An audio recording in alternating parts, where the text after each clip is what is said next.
बिस्मिल्लाहिर्रहमानिर्रहीम। Dear student अस्सलाम वालेकुम।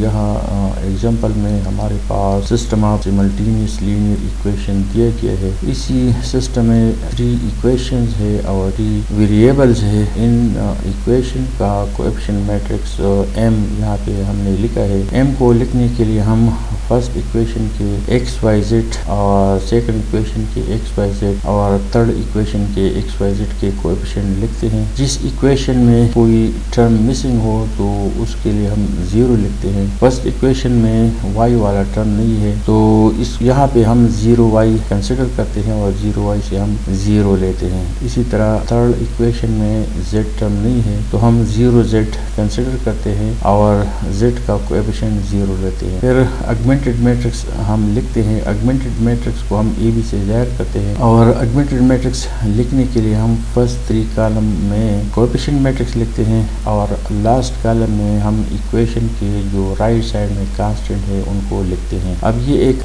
ऑगमेंटेड मैट्रिक्स है। Applying the elementary row operations, elementary row operations हम यूज करेंगे। एलिमेंट्री रो ऑपरेशन का क्या मतलब है या इससे हमें जो रिजल्ट मिलती है क्या उसमें कोई चेंजेस आती है, तो इसका मतलब ये operations in rows reducing a matrix without altering the value. Elementary row operations ऐसी ऑपरेशंस है जो रोज पे अप्लाई की जाती है और इसको अप्लाई करने के बाद मैट्रिक्स की वैल्यू में कोई तब्दीली नहीं आती है। अब यहाँ पे जो ऑगमेंटेड मैट्रिक्स है इसको हमने इक्विवेलेंट फॉर्म में चेंज करना है। तो इक्विवेलेंट फॉर्म में यहाँ पे आमतौर लाजमी तौर पर हम यहाँ पे 1 लाते हैं। इसी 1 के नीचे यहाँ पे हम 0 लाते हैं। फिर यहाँ पे इसी डायगोनल पे a to 2 यहाँ पे हम 1 लाते हैं, नीचे 0 करते हैं। यहाँ पे इसी 0 की जगह हम 1 लाते हैं। तो इन तीनों एदाद को हम 1 करते हैं और इनके नीचे हम 0 लाते हैं। यहाँ पे जो ऑगमेंटेड मैट्रिक्स है यहाँ पे 2 है तो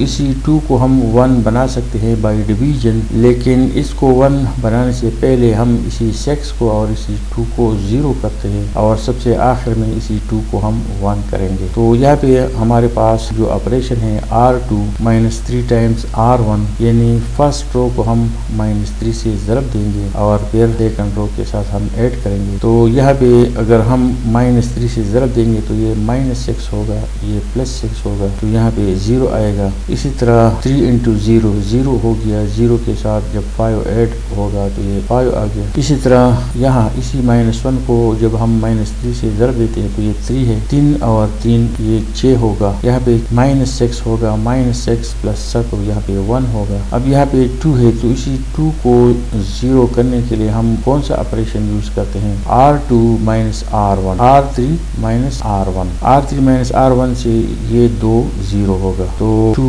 - 2 यहाँ पे 0 आ गया है, -1 - 0 यहाँ पे -1 है, 0 -1 तो यहाँ पे +1 आ गया है, 4 - 2 तो यहाँ पे 2 आ गया है। अब यहाँ पे हमारे पास क्या है, नीचे 0 आ गई है। अब इसी 5 को हमने 1 करना है तो इसी 5 को 1 करने के लिए या तो हम इसी लाइन को 5 से डिवाइड करते हैं या सेकंड रो और थर्ड रो हम इंटरचेंज करते हैं। तो इस तरह यहाँ पे -1 यहाँ पे आ जाएगा। So interchanging the second and third row तो हमारे पास ये आएगा। अब इसी -1 को हमने +1 करना है। Multiplying the second row by -1, इसको जब हम -1 से मल्टीप्लाई करते तो ये +1 होगा, इस तरह ये -1 होगा, इस तरह ये -2 होगा। तो यहाँ पे हमने -1 से मल्टीप्लाई किया है तो यहाँ पे चेंजेस आ चुकी हैं। अब इसी 1 के नीचे इसी 5 को हमने 0 करना है। Now we have to make this 5 0। तो इसको 0 करने के लिए इसी लाइन को हम -5 से ज़रब देते हैं और थर्ड रो के साथ ऐड करते हैं। इसी ऑपरेशन को यहाँ पे हमने लिखा है, यानी R2 को हम -5 से ज़रब देंगे, फिर R3 के साथ ऐड करेंगे और ये जो फर्स्ट रो है इसको हम एज इट इज लिखेंगे, सेकंड रो भी हम एज इट इज लिखेंगे और इसी ऑपरेशन को जब हम यूज करेंगे तो यहाँ पे 0 आएगा। तो इसी लाइन को -5 से ज़रब देना है, यहाँ पे ऐड करना है तो ये -5 + 5 तो यहाँ पे 0 आ गया है। इसी तरह इसी -1 को जब हम -5 से ज़रब देते हैं तो ये 5 हो गया, 5 और 6 11 हो गया। इस तरह इसको -5 से जब हम ज़रब देंगे तो ये 10 है जो 10 और 1 11 हो गया। अब यहाँ पे हमारे पास क्या है, इस यहाँ जो अदद है इसके नीचे 0 है, यहाँ 1 है इसके नीचे 0 है। अब इसी 11 को हमने 1 करना है तो हम थर्ड रो को 1/11 से मल्टीप्लाई करेंगे। Multiplying the third row by 1/11 तो हमारे पास ये row, this is the new row. अब यहाँ पे अगर हम देख ले तो यहाँ पे 2 है, नीचे 0 है, यहाँ पे 1 है, नीचे 0 है, यहाँ 1 है। तो मेन डायगोनल पे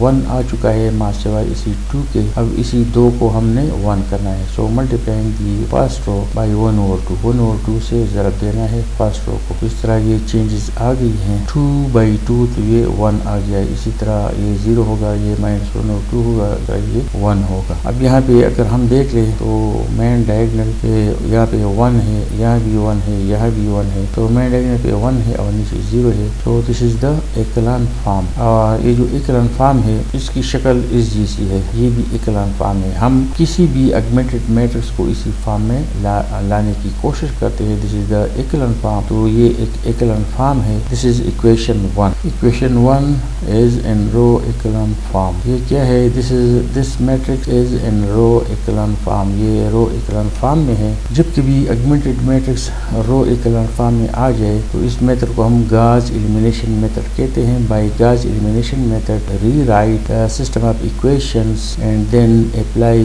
the back substitution with this proceed. अब यहाँ पे फर्स्ट रो को हम एज फर्स्ट इक्वेशन लिखते हैं, सेकंड रो सेकंड इक्वेशन होता है, थर्ड रो थर्ड इक्वेशन होता है। यहाँ पे जो कोएफिशिएंट है, जो नंबर्स है, वो हमारे पास कोएफिशिएंट ऑफ ये कोएफिशिएंट ऑफ x होगा, ये कोएफिशिएंट ऑफ y होगा, ये कोएफिशिएंट ऑफ z होगा और ये इक्वल टू 1 होगा। इस तरह बाकी ये जो नंबर्स है इसको इससे हम मसावात यहाँ पे जो दो इक्वेशन है इसको हम बनाते हैं इन कोएफिशिएंट से। अब ये जो लास्ट वन है, लास्ट वन हमें क्या देता है, z इज इक्वल टू 1। ये जो सेकंड वन है, this is the second one. तो इसी सेकंड वन में जब हम z की वैल्यू पुट करते हैं, ये z हम ट्रांसपोज करते हैं, यहाँ पे आता है z की वैल्यू 1 है तो 1 - 2 1 - 2 -1 है तो y की वैल्यू -1 है। z की वैल्यू 1 है, y की वैल्यू -1 है। अब ये जो फर्स्ट रो है, फर्स्ट रो को हमने यहाँ पे दोबारा लिखा है, यहाँ पे सिंप्लीफाई किया गया है। z की जगह अगर हम 1 पुट करें तो 1/2 को हम ट्रांसपोज करते हैं तो 1/2 + 1 है तो 3/2 है। तो यहाँ पे इसी इक्लान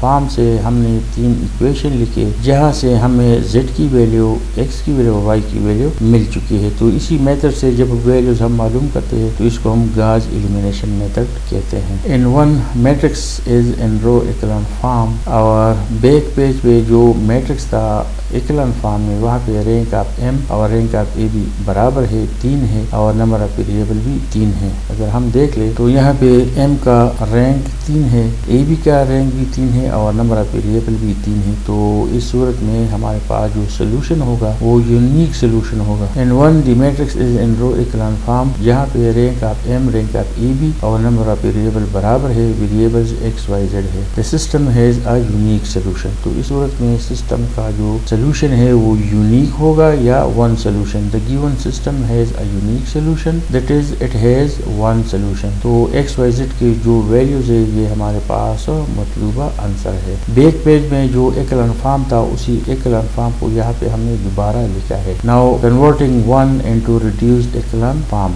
1 हमारे पास क्या है, इसी 1 को हम दोबारा लिखते हैं, इसी 1 को हम दोबारा लिखते हैं और ये इक्लान फॉर्म में इसको हम रिड्यूस्ड इक्लान फॉर्म में चेंज करते हैं। तो this is the echelon form. अब यहाँ पे क्या है, 1 है, नीचे 0 है, यहाँ पे 1 है, नीचे 0 है, यहाँ 0 पहले से मौजूद था। अब यहाँ पे 1 है तो इसी 1 के अलावा -1 को और इसी -1 और 2 को हमने 0 करना है। तो -1 और 2 को 0 करने के लिए हम इसी ऑपरेशन को यूज करते हैं, multiplying the third row by 1 और 2 and then add with first row. इसी लाइन को हम 1/2 से ज़रब देते हैं, फिर यहाँ पे ऐड करते हैं तो हमारे पास ये रिजल्ट मिलता है। फिर हम इसी -1 को 0 करते हैं, तो इसी -1 को 0 करने के लिए हम क्या करते हैं, R2 + R3 यानी सेकंड रो के साथ हम थर्ड रो ऐड करते हैं। तो सेकंड रो में जो चेंजेस आती है वो ये है, these are the changes after applying the row operation. अब यहाँ पे क्या है, 1 है, नीचे 0 है,